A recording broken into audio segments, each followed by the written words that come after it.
Si vous n'avez jamais vu de zélote dans l'évangile, parce que le véritable zélote, ce n'est pas notre frère Serge. Moi, je suis un premier zélote. Parce que j'ai donné la définition de ces zélotes-là. Nous sommes des hommes qu'on a déjà tués depuis longtemps. Un cadavre qui marche. Parce qu'en réalité, nos vies sont cachées en Christ et Jésus ou dans le lieu céleste. Donc, si tu me touches, je suis un zélote. On n'a pas peur. Jusqu'à revenir auprès de toi. Toi qui vis pour l'éternité, au saint nom puissant de notre Seigneur Jésus-Christ, nous avions ainsi prié. Amen. Amen. Amen. Amen. On acclame les seigneurs.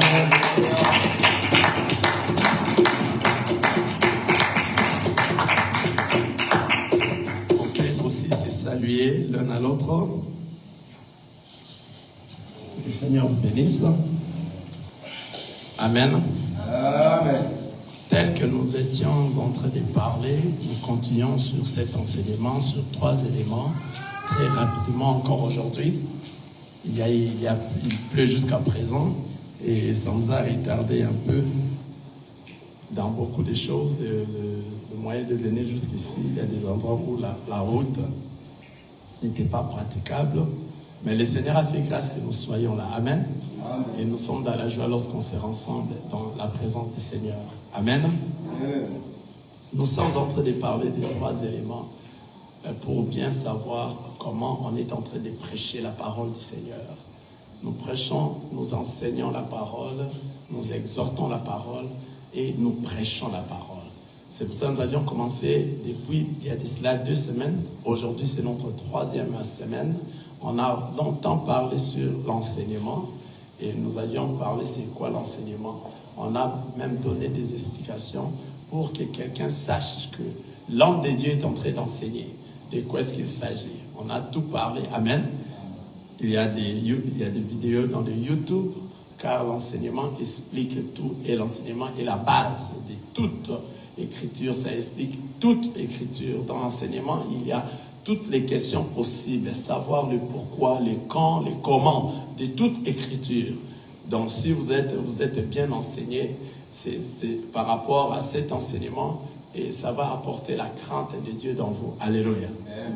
Maintenant, l'enseignement, c'est faire grandir spirituellement, l'intelligence spirituelle dans nous, afin que nous sachions réellement, connaître réellement de quoi est-ce que le Seigneur est en train de nous parler dans la parole du Seigneur, la pensée des dieux. Alléluia. C'est pour cela que nous avions dit, ce n'est pas tout le monde qui doit venir parler de la part du Seigneur, car ceux qui doivent parler de la part du Seigneur sont ceux-là qui ont déjà été mandatés depuis l'éternité. Donc ce n'est pas tout le monde, car on peut te donner ces livres ici, la Bible.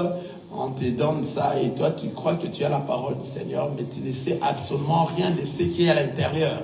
Tu peux commencer à lire, à ne pas venir à l'église et tu te dis que comme je suis là, je suis bien, j'ai la parole, aller à l'église ou ne pas venir à l'église. Moi, je comprends des écritures, j'ai lu déjà, je suis bien. Je te dis, mon frère, tu ne sauras absolument rien.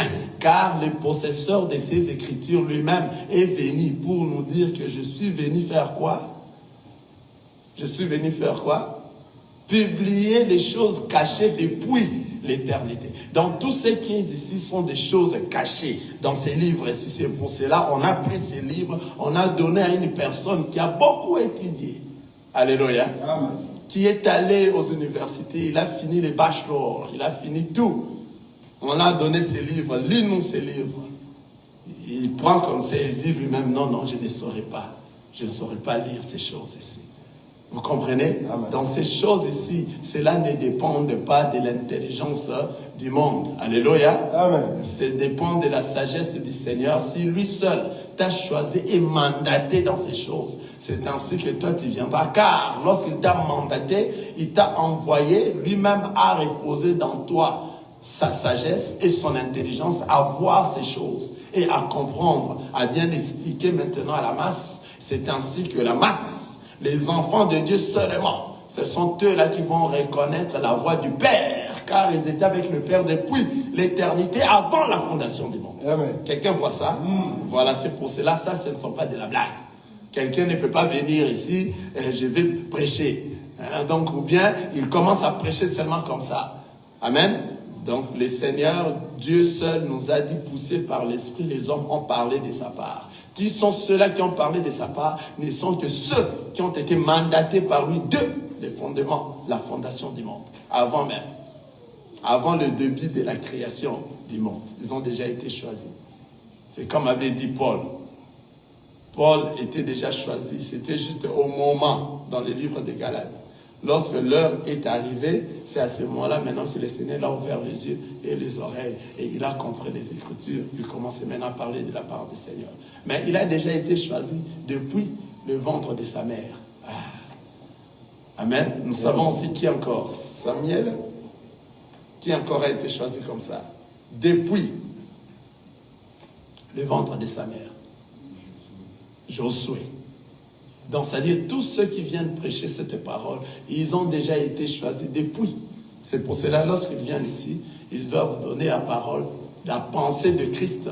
Ce n'est pas nos pensées humaines, que la pensée de Christ soit publiée. Car ces choses ont été cachées et lui-même est venu publier ces pensées qui ont été cachées depuis la création. L'autre fois, nous avions pris son exemple à lui-même dans l'exemple de blé et le livret. Lui-même a pris le blé et le livret. Nous avions compris ça. Il y a des enseignements dans le YouTube. Il nous a expliqué comment est-ce que nous devons prêcher ces choses. Il a donné des explications. Amen.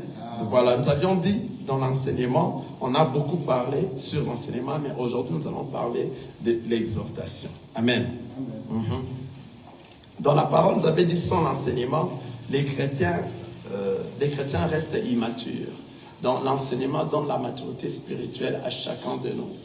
Vous voyez, c'est ce qui fait grandir. C'est la base même de toutes choses. Amen. Maintenant, nous allons parler de l'exhortation. Amen. L'exhortation. Nous allons lire dans le livre de Hébreux, chapitre 3, le verset 13.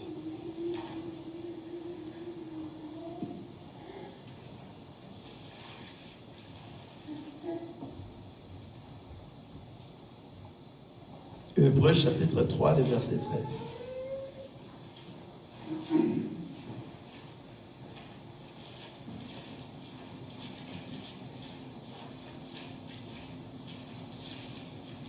Hébreux chapitre 3, frère Wagner. Hébreux chapitre 3, verset 16.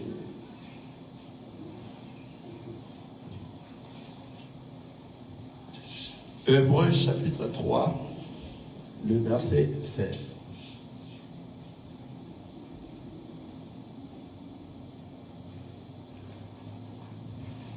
Nous sommes dans le livre des Hébreux, chapitre 3,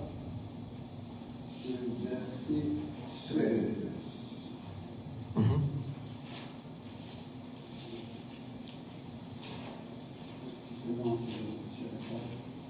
Oui, la personne qui est prête. Frère Chai. Ouais. Hébreux chapitre 3, le verset 13. Hébreux chapitre 3, le verset 13, et nous lisons dans le Jésus. Mais exhortez-vous les uns les autres chaque jour, aussi longtemps qu'on peut dire aujourd'hui, afin aucun de vous ne séduise par la séduction du péché. Amen. Amen. Exhortez-vous les uns les autres chaque jour, afin qu'aucun de vous ne s'endurcisse par la séduction du péché. Amen. Amen. Ici maintenant, l'exhortation, c'est comment? Pour exhorter une personne, c'est pour qu'il ne puisse ne s'endurcir plus dans le péché. Vous voyez? Et l'exhortation ici, ça vient réveiller. Alléluia. Amen. Elle touche le cœur. L'enseignement, nous avions dit, c'est la base. Ça va te donner l'éclaircissement des Écritures. Savoir les comment, les pourquoi, les quand de toute Écriture. Afin que tu aies une base solide et que tu sois bien enseigné et que partout tu pars, lorsque quelqu'un est en train de parler de ces choses, tu comprendras qu'il n'est pas en train de... Il ne fait rien s'il n'a pas été appelé. Tu sauras cela, qu'il n'est pas en train de parler des choses de Dieu, il est en train de parler de ses pensées à lui. Maintenant, exhorter, elle vient réveiller, elle touche le cœur, elle pousse à l'action. Donc si nous exhortons, nous réveillons, nous touchons les cœurs, des choses qui touchent les cœurs, les choses qui nous poussent à l'action.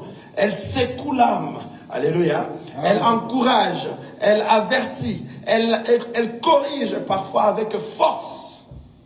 L'exhortation corrige parfois avec force et ramène quelqu'un dans la bonne direction.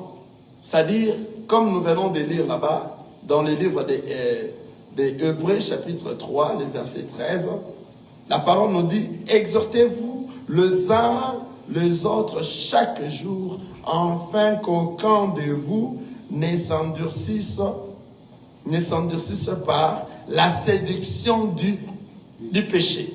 C'est-à-dire que l'exhortation, lorsqu'on est en train d'exhorter, c'est juste pour que la personne prenne conscience de quelque chose qu'il faisait et qu'il voit réellement que non, il doit quitter cela.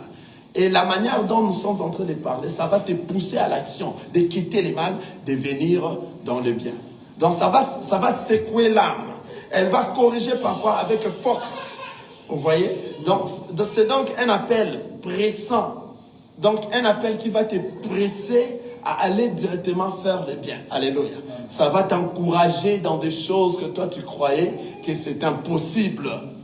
Et ça va élever le nom de Jésus-Christ au-dessus de toutes choses, afin que tu saches réellement il y a un créateur qui a fait ceci. Amen. Amen. Vous voyez? Donc nous allons prendre un exemple de l'exhortation. Nous prenons l'exemple dans le livre de Job, chapitre 5, le verset 18. Job, soyez avec moi un peu rapidement, je n'ai pas assez de temps. La pluie nous a pris tout le temps. Job chapitre 5, le verset 18. Et le frère Shai, tu as préparé Osée chapitre 6, le premier verset et le second. Nous sommes dans Job chapitre 5, le verset 18. Nous lisons au nom de Jésus-Christ. Amen. Il fait la plaie et il a la bande. Il blesse et sa main guérit. 6 fois il te délivrera de l'angoisse. Et 7 fois le mal de ta terre. Reprenez cela. Il fait la plaie après. Il fait la plaie et il la bande. Il blesse et sa main guérit. Amen. Cette écriture, nous avions vu ça lorsque nous étions en train de parler sur la parabole du Samaritain. Amen. Amen. Il fait la plaie et puis il fait quoi? Il la bande. Vous avez vu, lorsque je suis arrivé ici, je vous ai dit, laissez-moi exhorter un peu. Amen. Amen. Donc, je vous ai dit ça pourquoi? Parce que il fallait maintenant vous ramener à quelque chose pour voir la grandeur du Seigneur. La personne qui dit, il fait la plaie et puis il la bande. Si vous vous souvenez très bien, pendant que j'étais en train d'enseigner sur la parabole du Samaritain, arrivé dans ce point, je vous ai dit, laissez-moi faire quoi? Exhorter. Donc, c'est-à-dire, j'ai laissé l'enseignement et je suis venu maintenant exhorter. Qu'est-ce que j'ai dit ces jours-là? J'ai dit, mon bien-aimé, sache que si tu es réellement un véritable enfant de Dieu, la personne qui fait la plaie, c'est le Seigneur Jésus lui-même. C'est Dieu lui-même qui doit faire la plaie et c'est lui-même qui va faire quoi? Qui va bander. Sache que, ça c'est, je suis en train de prendre maintenant les exemples pour vous faire comprendre la différence entre l'exhortation et l'enseignement. J'ai quitté l'enseignement pour vous dire, regardez mon bien-aimé, je vais maintenant exhorter. Le Seigneur qui fait la plaie et c'est lui-même qui fait quoi? Qui bande cette plaie. Et je vous ai dit, mon bien-aimé dans le Seigneur, sauf que si tu n'es pas un véritable enfant de Dieu. Mais si tu es un enfant de Dieu, c'est le Seigneur lui-même qui va faire la plaie dans toi. Alléluia. Amen. Comme lui-même avait envoyé qui? Les brigands pour frapper, tabasser qui? Cet homme qui est venu quoi? De Jérusalem. Vous voyez? Donc c'est lui-même le père qui avait fait quoi? Qui avait tué son fils. Quelqu'un est en train de voir ça. C'est pour cela j'ai dit, regardez maintenant, je vais t'exhorter maintenant. Sache que la situation que toi tu es en train de traverser aujourd'hui, si réellement tu es un enfant de Dieu, c'est le Seigneur Dieu lui seul, avec ses calculs, avait fait cela pour toi afin qu'il te redresse lui-même encore. Et lorsque lui seul va venir bander les plaies que lui seul avait blessées, ça sera l'élévation dans ta vie. Vous comprenez comment est-ce qu'on est en train de prêcher la parole du Seigneur? Ici, je suis en train de donner des exemples pour comprendre la différence entre exhorter et faire quoi? Et enseigner. Comme nous avions dit, l'exhortation vient maintenant réveiller, touche le cœur. Vous voyez comment est-ce que lorsqu'après avoir dit cela, le cœur a été touché et ça vous a poussé à dire Amen. Vous comprenez? Donc vous comprenez maintenant que non, ce que je suis en train de dire, vraiment en tout cas, il y a un Dieu qui peut faire ça. Il n'y a pas une autre personne et ce Dieu-là existe. Et la situation que je suis en train de traverser, que je sache, c'est lui-là qui a tué lui-même son fils, c'est lui-même qui a rendu son fils la gloire. Et comme il a fait à son fils, et comme moi aussi je suis son fils, la situation que je suis en train de traverser, je sais bien que c'est lui-même, au travers de ses calculs, il a bien arrangé cela ainsi, afin que, après que celle-ci passe, je vais me relever avec beaucoup de succès dans ma vie. Vous comprenez comment ça se passe? C'est lui-même qui est en train de faire tout ça. On peut encore lire dans Exode, Osée, c'est la même chose. Ça doit être la même lecture, toujours dans ce que nous avions tiré de la... Osée 6.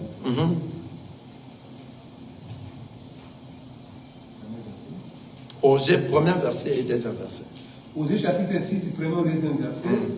Venez, retournons à l'Éternel, car il a déchiré, mais il nous a guérira. Il a frappé, mais il bandera nos pleurs. Il nous rendra la vie dans 2 jours.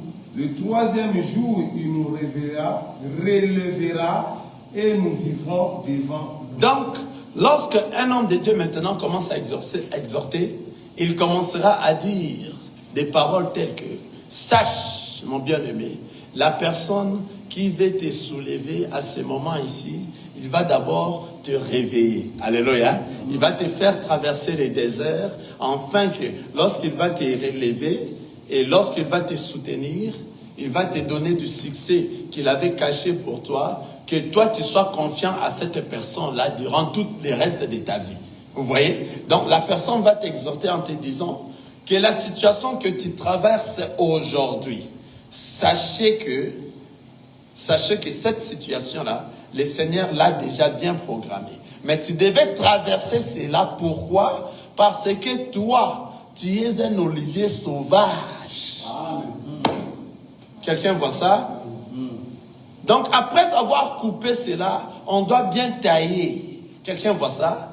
Et lorsqu'on va tailler, c'est à ce moment-là que ça va prendre la forme. Alléluia. Amen. Comme Noé. Qu'est-ce que faisait Noé?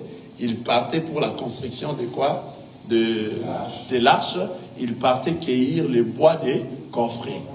Après avoir cueilli le bois des coffrets, il ramenait. Il y avait tant beaucoup d'arbres, beaucoup de bois dans la forêt. Mais lui est allé choisir seulement le bois de quoi? Des coffrets. Vous voyez? Après, il fera quoi? Il va bien détailler pour le mettre dans l'arche. C'est-à-dire le bois. Il y a plusieurs bois, mais le Seigneur t'a choisi.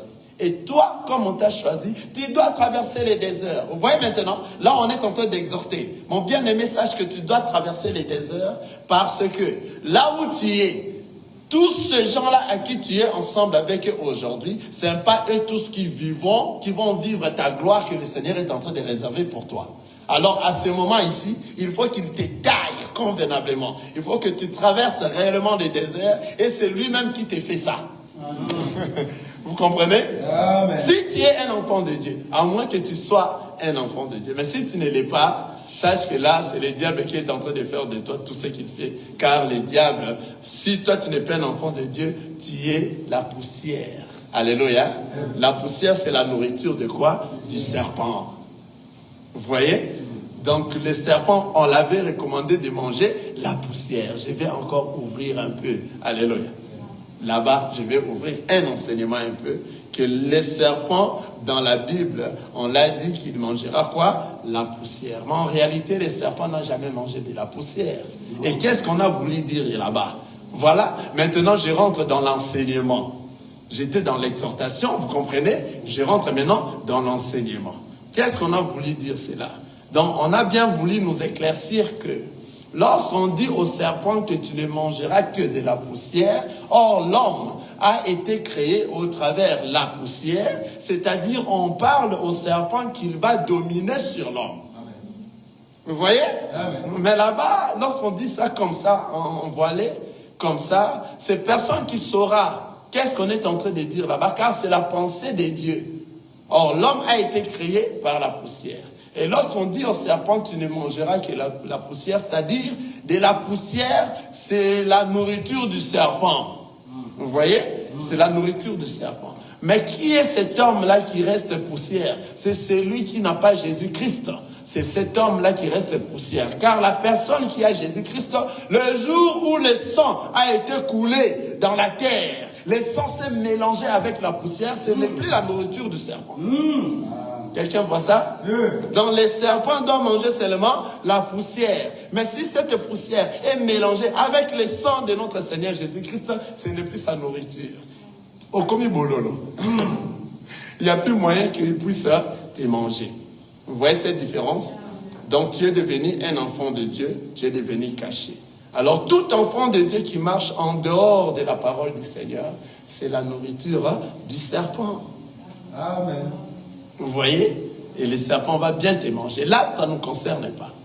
Ceux qui nous concernent sont ceux seulement qui sont enfants de Dieu. Ce ne sont que ceux qui seront frappés par lui-même le Père. Car lorsqu'il est en train de te frapper, il est en train de t'arranger, en fait. Il est en train de te donner la forme. Car après cet châtiment que lui-même est en train de faire dans toi, il y a une très grande élévation qui viendra. Et c'est comme ça. Et cette élévation, pendant que l'élévation viendra, toi tu ne laisseras pas le Seigneur, car il t'avait déjà taillé à la forme qu'il faut. Quelqu'un voit ça? Yes. C'est à ce moment-là que non, l'homme de Dieu est en train d'exhorter.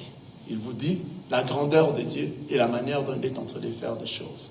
Toi qui es resté à la maison, toi qui ne comprends pas ceci, vous voyez, il est en train de parler de ces choses-là directement lorsque tu viens, même si tu suis à la télé, tu dis waouh, cet homme est en train de bien exhorter. Tu comprends? S'il est en train d'enseigner, comme tu connais l'enseignement, waouh, quel enseignement!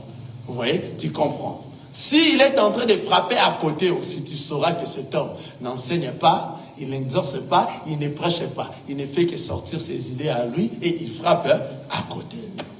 Alors les enfants de Dieu, si nous avions choisi cet enseignement, ce n'est pas si long. Mais c'est juste enfin que les enfants de Dieu comprennent et savent comment distinguer l'enseignement, l'exhortation et la prédication. Nous devons en tout cas en connaître plus. Vous voyez? Donc, c'est-à-dire, l'exhortation, donc, c'est un appel pressant qui nous dit, lève-toi, change, reviens à Dieu, persévère dans ce que tu es en train de faire. Elle agit dans l'urgence spirituelle. Dans l'exhortation, on nous dit, lève-toi, change, reviens à Dieu. Des choses que tu étais en train de faire. Sache qu'il y a un maître suprême qui est là, qui peut t'aider, qui peut t'épauler, qui peut te ramener dans ça. Attention, laisse ceci, entre dans ça, laisse ça, c'est mauvais. Il y a un maître qui te voit, ce que tu fais. Tu vois, tout ça, nous sommes en train d'exhorter que la personne soit réveillée. Après que la personne est réveillée, il sera poussé à l'action. Quelles sont ces actions? Ces actions, c'est marcher et pratiquer la parole du Seigneur maintenant physiquement comme ça. Donc spirituellement, tu as déjà été nourri dans l'enseignement et maintenant l'exhortation, tu commences à pratiquer clairement ce que le Seigneur t'a dit dans l'enseignement car tu as su cela. Et maintenant, dans l'exhortation, tu pratiques cela car tu sais qu'il existe et il te voit. Et il est capable, même si tu es dans une situation très mauvaise, à te relever de cette situation, à te secourir de cette situation. Vous voyez, le Seigneur est bon. Alléluia. Amen. Nous sommes en train de continuer et de parler maintenant sur la prédication. Amen. Amen. sur la prédication, nous allons lire dans le livre de Romains chapitre 10, le verset 14.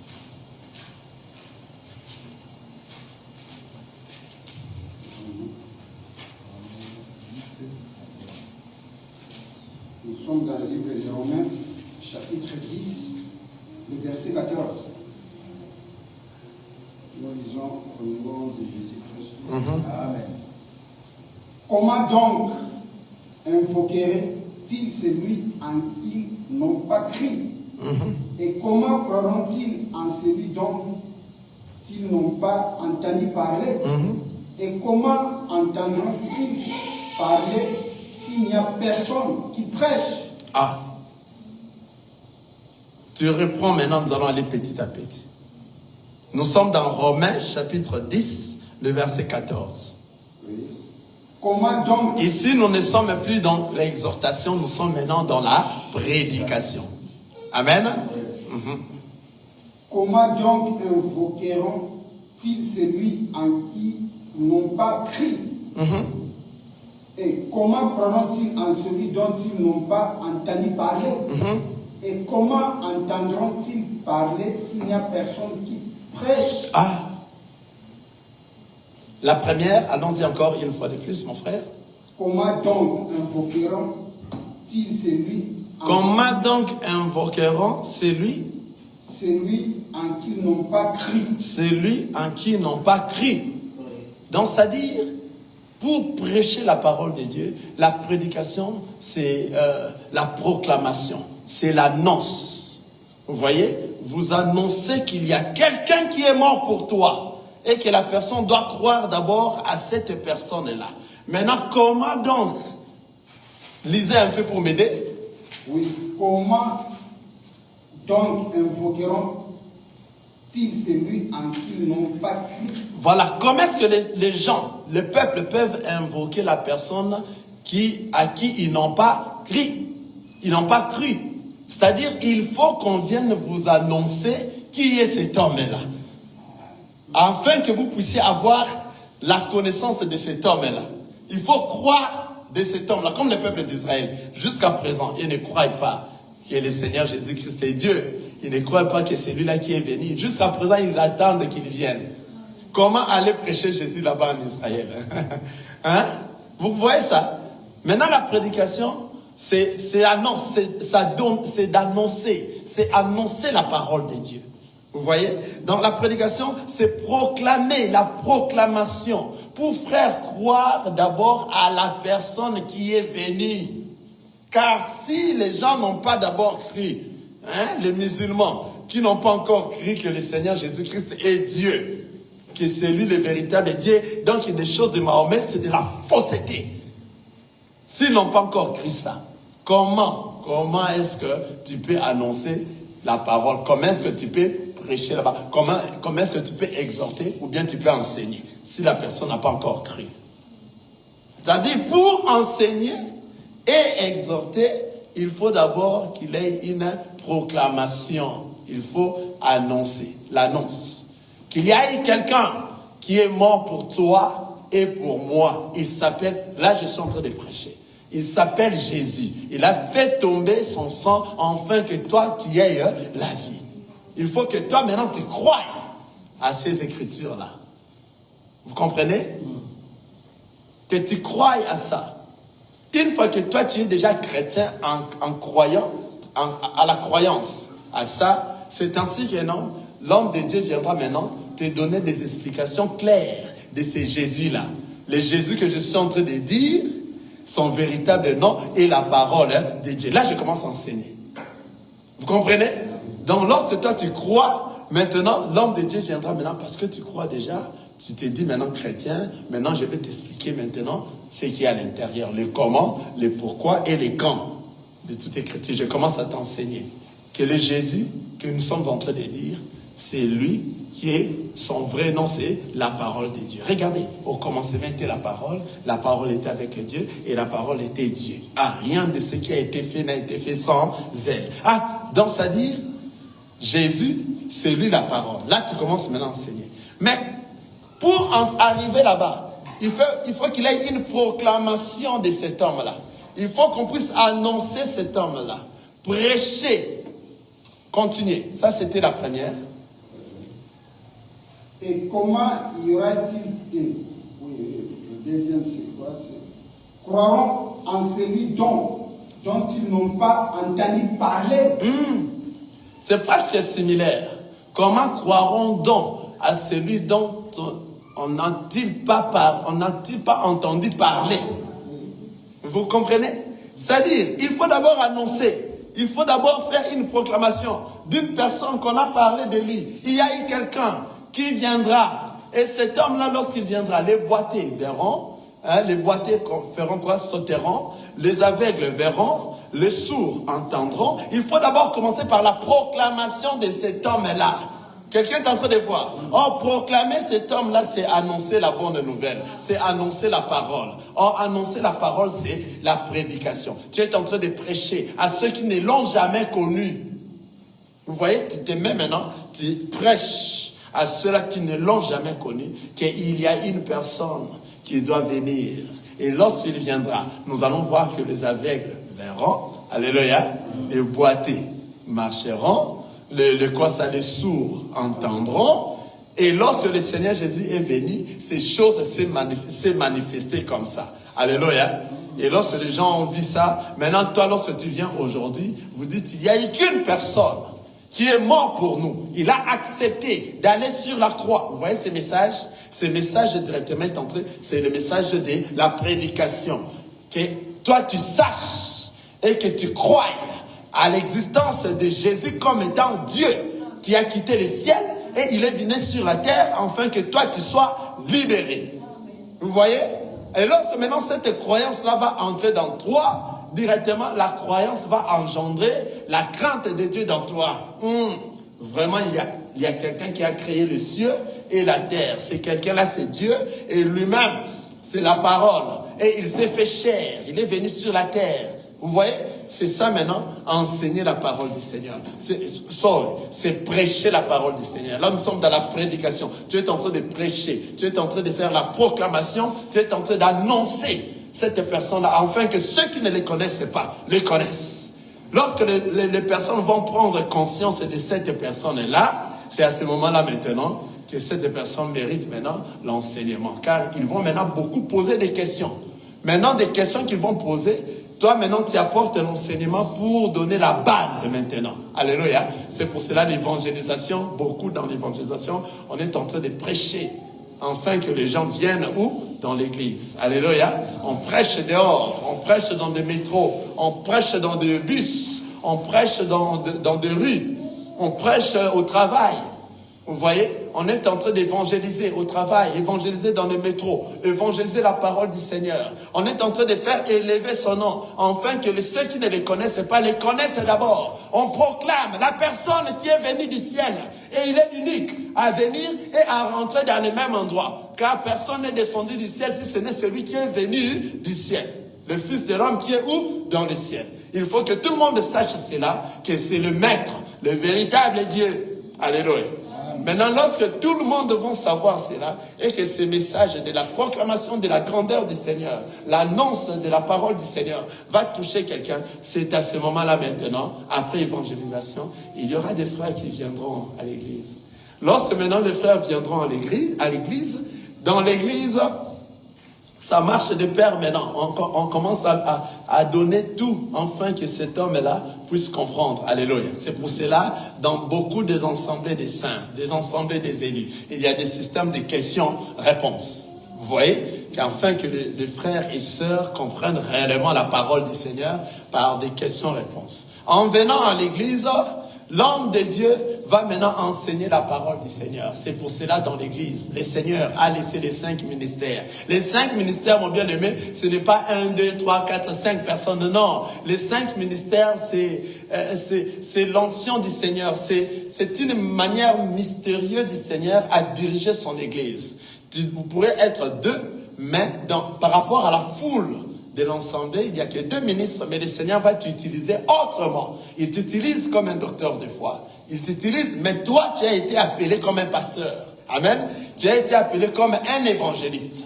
Mais tu as été appelé comme un apôtre. Mais comme c'est dans l'ensemble, le Seigneur Dieu seul, c'est un mystère. Alléluia. Il va t'utiliser d'une autre manière par rapport à la foule, par rapport à la demande aussi de la foule. Et tu commences à des fois enseigner la parole du Seigneur.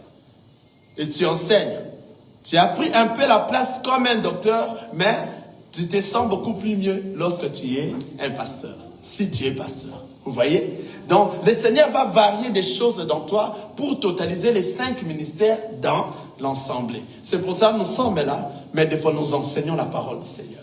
Lorsqu'on est en train d'enseigner cela, tu vois réellement que non, wow, il a pris la casquette d'un docteur. Vous voyez? Il enseigne comme un docteur. Vous voyez? Parce que ce n'est même pas nous qui faisons cela. C'est le Seigneur Dieu lui-même qui va faire ce mystère afin que cela se réalise ainsi. Il donne la grâce. C'est lui qui mandate. Vous voyez? Donc ce n'est pas question des 5 ministres. Non. Les 5 ministères, c'est dans l'assemblée là où réellement les hommes de Dieu sont là. Il peut être seul. Mais lorsque le Seigneur l'a mandaté dans cet endroit, et le Seigneur va l'utiliser à sa manière. Alléluia. Vous voyez comment est-ce que ça se passe? Et il va enseigner. Toi qui es venu de dehors, on t'a prêché la parole du Seigneur, on a évangélisé cette parole auprès de toi, tu es venu maintenant à l'église, c'est là maintenant que tu vas vraiment manger la nourriture. Dans quoi? Dans la base qui est l'enseignement.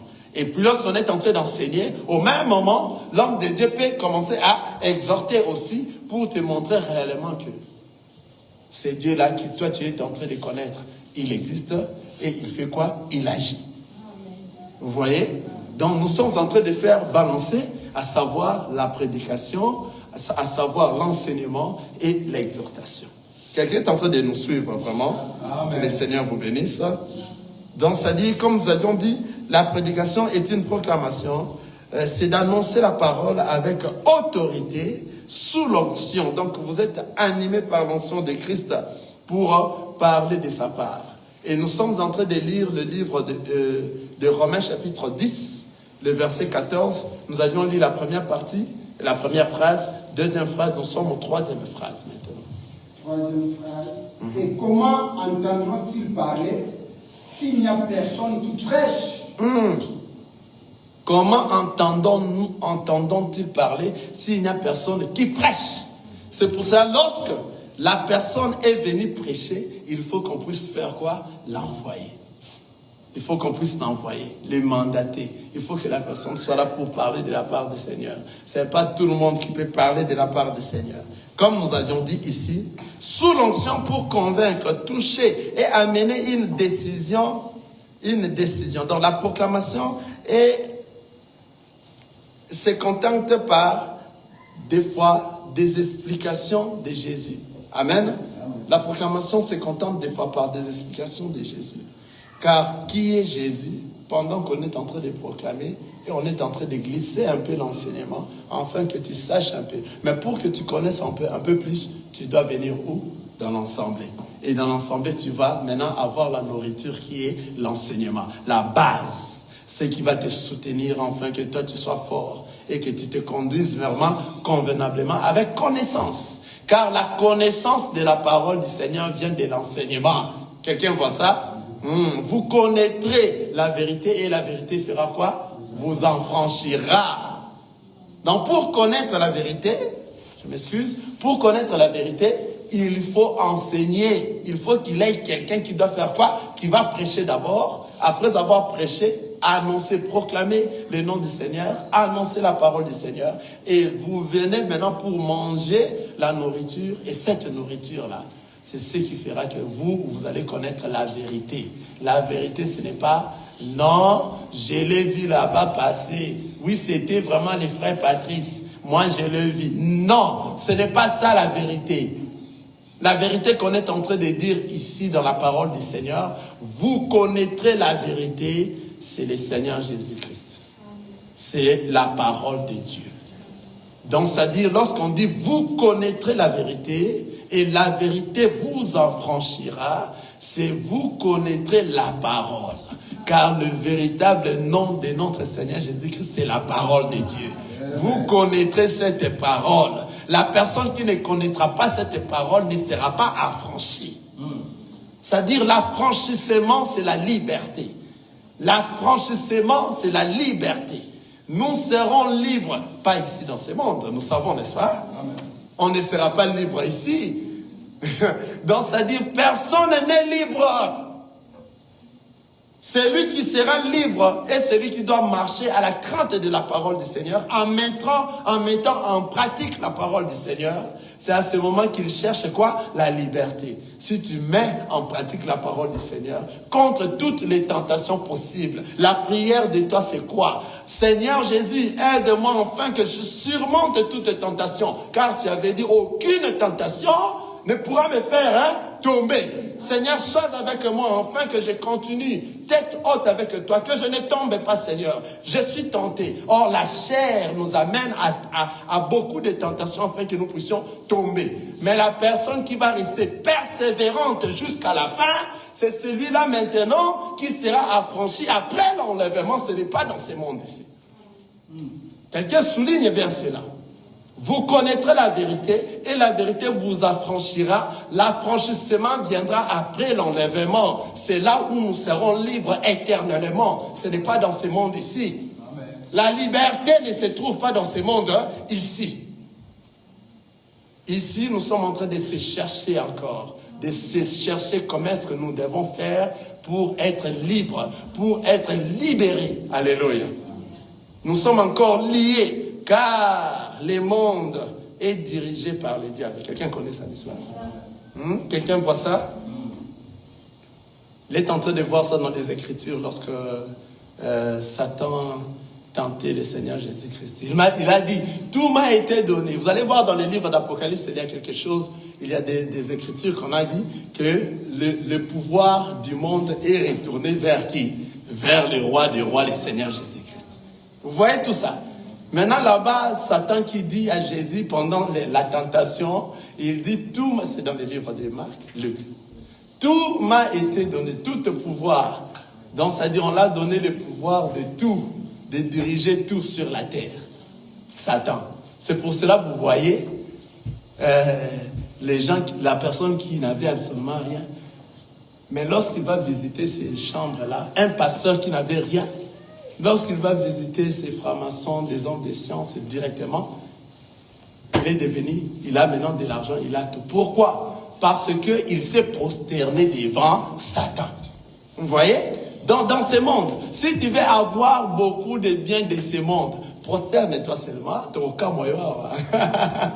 Quelqu'un est en train de voir ça?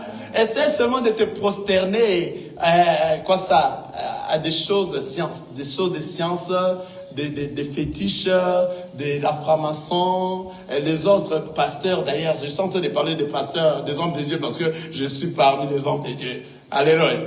Il y a des hommes de Dieu qui partent même coucher avec les déesses des eaux. Pour avoir des onctions, avoir des révélations, des prophéties. Ils font ça. Tous ceux qu'ils font là, ils sont en train de faire quoi? De se prosterner devant les diables. C'est la chose que Satan a demandé à Jésus. Si toi tu te prosternes devant moi, je te donnerai tout ça, car tout m'a été donné. Vous savez où il avait reçu cela?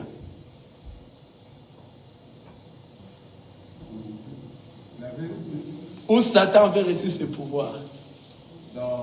Dans les jardins. Amen. Amen. Alléluia. Satan avait reçu ses pouvoirs au jardin. Lorsqu'on avait interdit à l'homme de ne pas faire ceci, de ne pas manger, l'homme a mangé. C'est pour cela que Dieu avait puni. J'ai dit ça au début.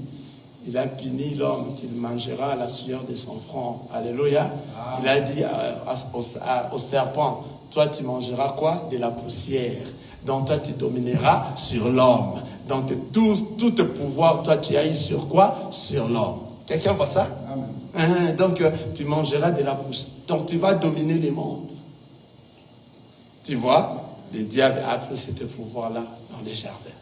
Et il était conscient de dire à Jésus. Jésus n'avait pas réclamé. Qui t'a dit ça? C'est moi qui est le créateur de ce monde. Tu n'as pas le pouvoir de me dire ça. Non, Satan dit, tout pouvoir m'a été Quelqu'un est en train de voir ça? Amen. Il était fier de les dire, mais nous n'avions pas vu les Écritures qui nous montrent que le Seigneur l'a contrarié. Non, car le Seigneur lui-même sait, oui. Les pouvoirs qu'il a reçus, c'est pour manger quoi? La poussière. Donc dominer quoi? Les mondes. Mais moi, je ne suis pas des mondes. Vous vous souvenez, non? Le Seigneur Jésus-Christ, mais lui, il n'était pas des mondes. Lorsqu'on l'a attrapé, on l'a amené auprès de... C'est qui encore? Pilate. C'est lui qui lui avait dit que il faut que tu te défendes. On est en train de t'accuser, ceci, c'est là, ceci, c'est là. Il a dit quoi? Mon pouvoir n'est pas de ces mondes. Si c'était de ces mondes, les anges du ciel allaient descendre combattre pour eux. Vous voyez? Dans lui, les anges du ciel allaient descendre combattre pour eux, le Seigneur Jésus-Christ. Comme ce pouvoir n'est pas de ce monde, faites tout ce que vous voulez. Quelqu'un peut ça? Ah, Elingna Kater.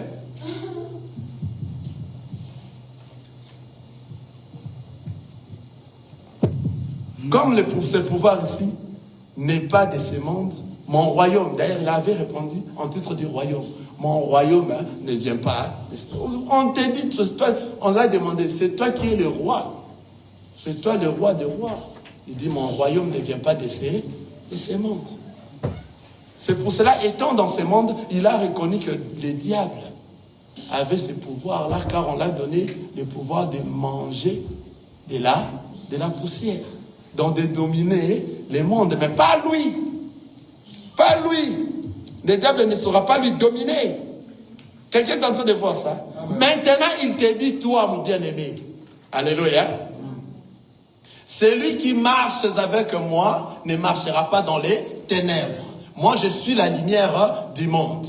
Donc, c'est-à-dire, si tu marches avec Jésus, tu es aussi la lumière du monde. Ce qui n'arrivera pas à Jésus n'arrivera pas aussi à toi. Vous voyez? Celui qui m'a reçu comme Seigneur et Sauveur dans sa vie, je vis dans lui. Je suis à l'intérieur dans lui. Toute arme forgée contre toi sera nulle sans effet. Donc la personne maintenant qui a Jésus,